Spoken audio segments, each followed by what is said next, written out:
Hello my dears, and welcome to my channel. As always, I am very happy and grateful that you've chose to spend your time with me. And the ways you can support my channel: like the video if you enjoyed it, subscribe so I can appease the mighty algorithm and be seen by more people, or click the notification bell of when you want to be notified of when a new video comes out. And I hope that you are all doing well, but if not, I do hope things will get better for you soon. But in the meantime, join me in meeting the seasons of the witch Litha Oracle. And this was created by Lorraine and Anderson and Juliet Diaz, and it was illustrated by Tijana, Lukovic, published by Rockpool, released on May 7th, 2024, and it retailed at that time for $24.95. And I do believe that there are 2 more decks to be released upcoming, and I do believe you can pre-order them on Amazon. And Litha is also known as Midsummer or Summer Solstice, and it was, I should say, observed June 19th through 22nd of this year.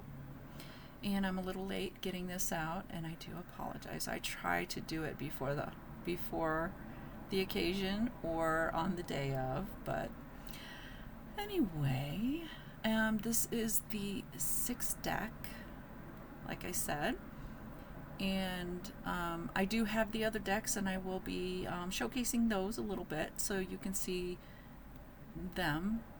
I won't be going through the whole deck though. That would be I would probably do that when I have them all. So I will probably be doing a very long video on all of them when I have them. But the box itself is 5.5 height, across is 3.75, and 1.25 width. And as you can see, there's thumb indents, and the title is on all the sides at the bottom. And this deck, they have chosen the color purple. Alright, on the back, Litha, also known as Midsummer, and the Summer Solace is the celebration of abundance, light, growth, and joy. Abundance represents having enough of anything: love, kindness, happiness, freedom, creativity, confidence, and money. This beautiful deck will unlock pathways of prosperity for you, helping you access the wisdom needed for transformation in your life through expansion, power, and of course, more financial wealth. Of course, who needs more money? Everybody. Rediscover your soul's natural riches so you can awaken your ability to manifest more of your heart's desires. And then we have 3 teaser cards, and on the bottom it includes 44 cards and a guidebook. Alright. Open up, you have the purple on the box, and we have the guidebook, which we will explore after we look at the cards. And this deck is purple with butterflies, and they've chosen butterflies as their creative starting point for this deck. Alright, so the cards themselves give you some kind of idea. This is a traditional tarot deck, and so as you can see, it is a little bit bigger, and it is 5 inches height, across is 3.5, and the width of the deck is about 0.60, and it does have the purple foil. Alright, so let's go ahead and look at this deck. And it basically follows the same. If you have any other of their decks, it's the same thing. They have the title, the number, and then a little thing at the bottom of it. And it will have little butterflies through the whole deck in the pictures. Alright, so let's go ahead and look at this deck.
so that is the deck itself,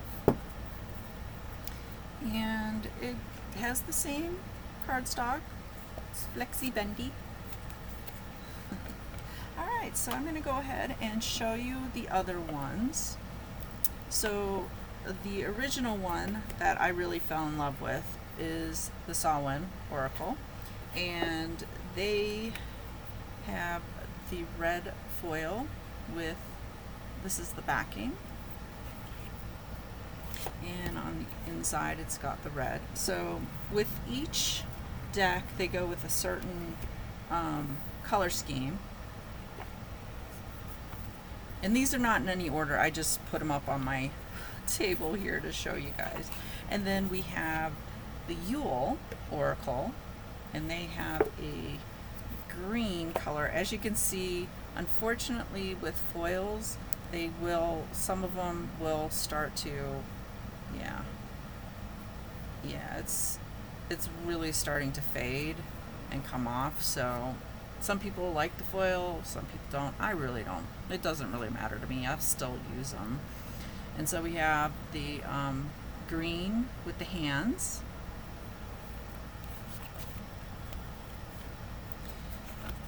If I can get it back into the box. All right, and then we have the Embolic Oracle, and they go with a blue color, and they have candles, and they have the blue foil for that one.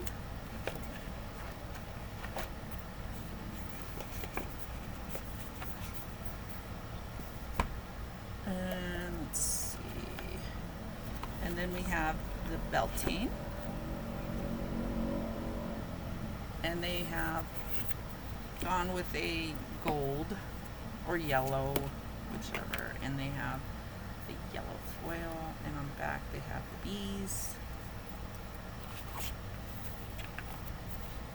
And these three, they started off the series with. These were the first illustrator, Giada Rose. These are hers illustrations. And then for whatever reason, I haven't really looked into it, but if somebody knows why, go ahead and drop it in the comments. Maybe she wasn't available, maybe they just wanted to go in a different direction, I don't know. But the rest of the series is Tijana, and then we have the Mabon, and theirs is an orange. And then they have the ravens, crows, not really sure which ones. They probably said in the guidebook and I've forgotten, but, and then they have the orange foil, and as you can see, a little bit is coming off. So that is the series so far.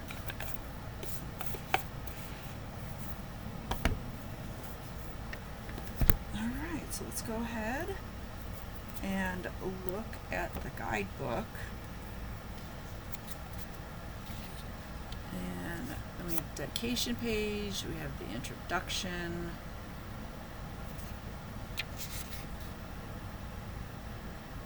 and then we have, turn that off, and then we have an introduction, and just goes on to a little bit of the background and how it came about being created and what they were thinking about when they created the deck.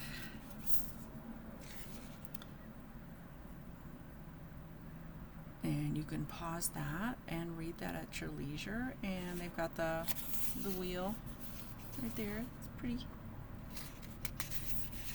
And then we have the themes and areas of focus.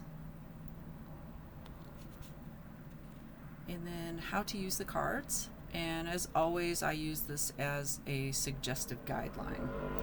You can read it and kind of pick and choose if there's something you like in there, because I do. I love guidebooks. I'm a guidebook fangirl. I'm so willing to admit it. But basically, it's just things that they suggest you can do. in your reading. And then they talk about a repeating element and what that element is all about.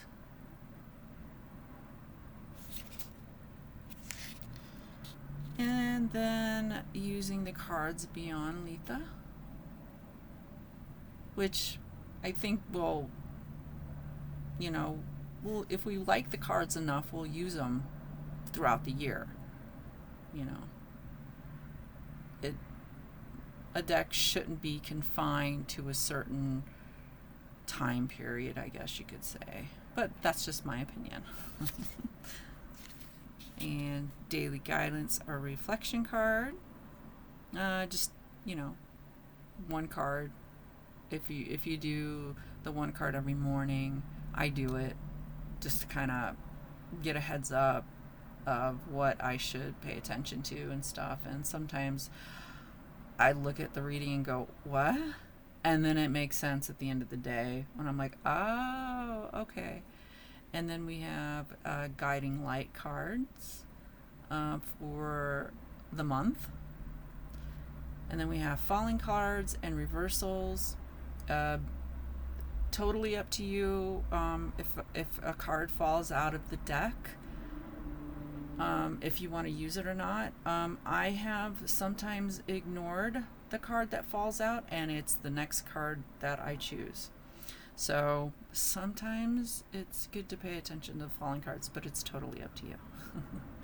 Reversals, you can use them or not. It's totally up to you. If you're not comfortable with reversals, don't use them. You don't have to. Okay, then we go to the card spreads. Then we have an interview your deck.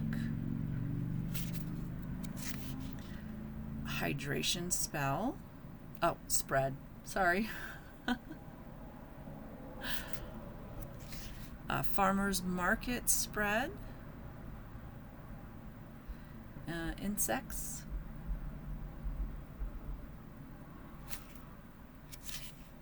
Welcoming summer spread. And money magic Litha cross, which is the Celtic cross for, I guess, questions about money.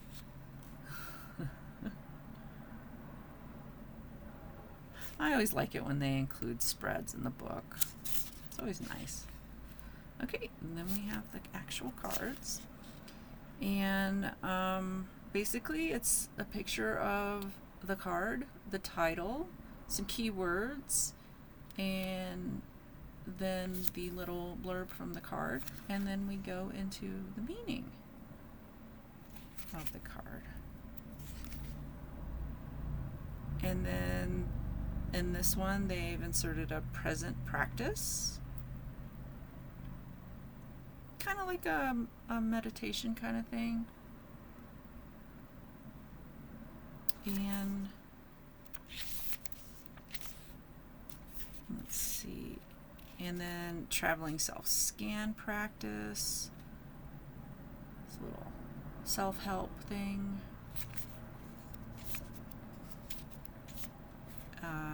A light ritual. Use candle.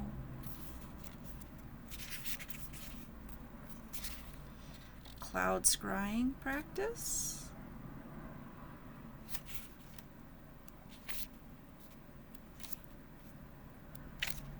A daisy abundance spell. Check in with spirit prompt. Journal prompting.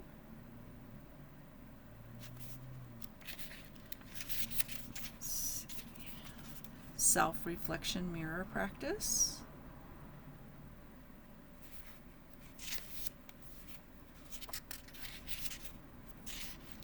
Let's see if there's anything else. They don't do it for every card, just Bloody Tomato Love Spell. Grounding practice.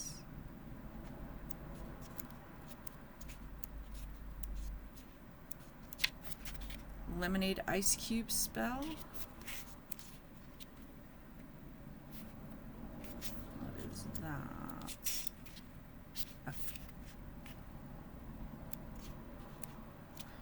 Stuffed pepper money spell.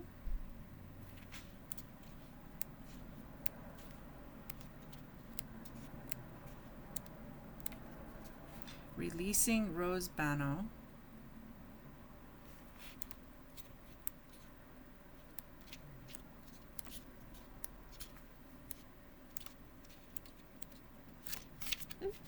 Too fast. Sun Tea recipe spell.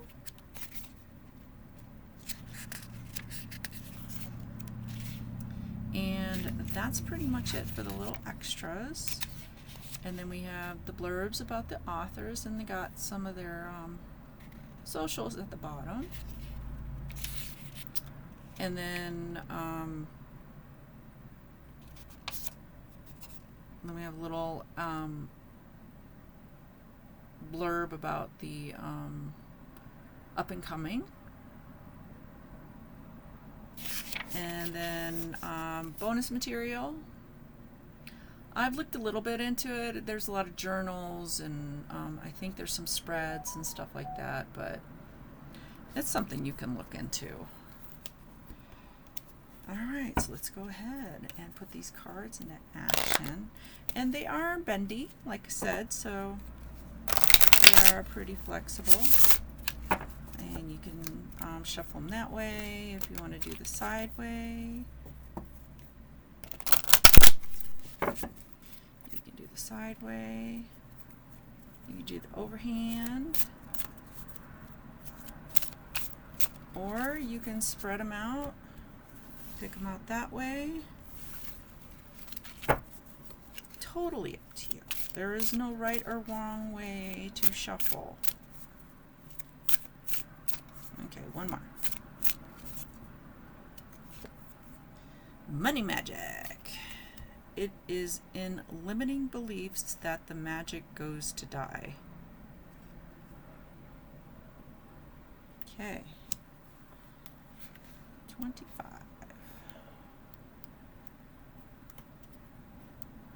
Okay, keywords: wealth, consciousness, enough to go around. Litha is all about abundance and growth, making it an excellent time to work on wealth consciousness. To have a healthy attitude towards wealth means knowing there's enough to go around for everyone. The universe and everything is unlimited. There is no end to prosperity you can experience. Every person has the ability to be affluent if their consciousness is tuned to the vibration of wealth. How do you know if you have a strong wealth mindset? If your response to your potential to be prosperous, was "I doubt it," then you are sabotaging your ability to manifest an increase in finances. You can never manifest something if you don't believe you can. This card has appeared to you because it's time to do the work needed to eliminate self-sabotaging beliefs about finances. There are common beliefs about money being evil, that people who have it are bad people. You don't have the right education or experience to generate wealth, or you aren't the kind of person who could make that kind of money. With just a little bit of research, I guarantee you can find someone who had a very similar circumstances to you, yet is living the life of their dreams. This card is nearly always about money, but when it appears in a love reading, it can mean your financial situation plays a significant part in your relationships. It may indicate fights about money, or that you need to be in a stronger financial situation to attract the kind of partner you wish to have. And then we get the stuffed pepper money spell.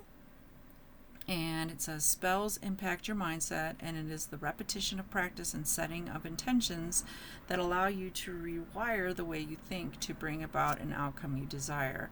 For the spell, you will need 1 green pepper, 3 bay leaves, a pinch of cinnamon, green yarn, string, or ribbon, and some salt. Cut a hole into the side of the pepper, set intentions of money abundance into each of the bay leaves, and push them through the hole in the pepper. Then pour the cinnamon into the hole while calling in amplification to your intentions. Replace the cut piece of paper, holding it in place by wrapping the yarn around the whole pepper, While you wrap, speak, or think of your intentions. Sprinkle the salt over the pepper to seal the spell and place it on your altar or in an undisturbed place for 3 days. After 3 days, you can dispose of the pepper however you like. Okay, anybody out there with financial things going on? You can do it. You can do it. All right, so that is pretty much all I have for this deck. Let me know what you think about it. If you did buy it and it's working out for you, let me know. If you decided to pass on it, let me know as well. Not every deck is going to appeal to everybody, and that's okay. There are enough decks out there that I'm sure that everybody will find their own. But once again, thank you so much for spending your time with me, and I hope that you will join me with a future video. But until next time, take care and goodbye, my dears.